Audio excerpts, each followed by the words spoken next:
بسم الله. السلام عليكم ورحمة الله وبركاته.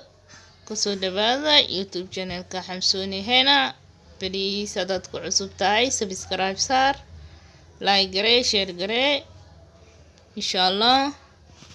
asxaabta maanta waxaa idin wadaa habka sharootada loo jarjarayo insha allah.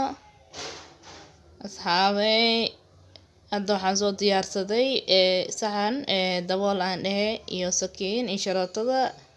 waxaan sameynayaa daboolkii waxaan ku dhejiyay 3 gobol oo dhaadheer ah. kadib aad hadda awoodid waxaa soo qaadan kartaa maqas. waxaa kaloo soo qaadan kartaa wax alaale wixii markaas ku yaalo ama saxan oo kale, ma ahan qasab dabool insha allah. marka asxaabey hadda waxaan bilaabay jaritaanka sharootada.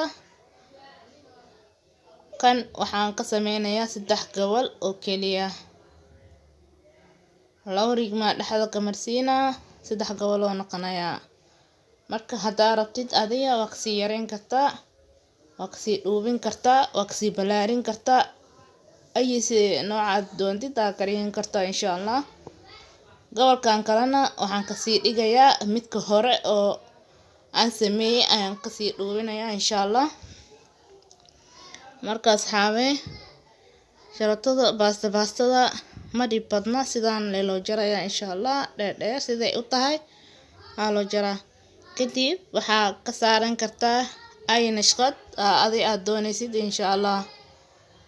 marka asxaabey waxaan filayaa inaad fahantaan, aad saari doontaan insha allah.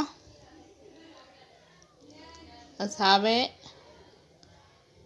marka waxaa la rabaa inaad raacdo sambalka aan ku siiyo. qasab ma ahan cabirkaani aan isticmaalayo xataa inaad isticmaasho. haddaad jeceshid inaad kasii yareysid waa sii yareyn kartaa, haddaad jeceshidna inaad kasii balaarisidna waa balaarin kartaa. balse waxay kuugu xiran tahay sharootada aad saareysid. sharooto waaweyn haddaa rabtid oo bacweyne inaad waaweyn aad ka dhigto oo ku khasban tahay. sharootada yaryar markaas ma soo muuqanayso. marka asxaabey hadda gobolkan ugu dambeeyo 2 rigma bisan ka jaray. inta soo hartayna waxaan ka sameysanayaa sharootada aan saar rabo yoorahan dhexda aan ka isticmaalayo. marka asxaabey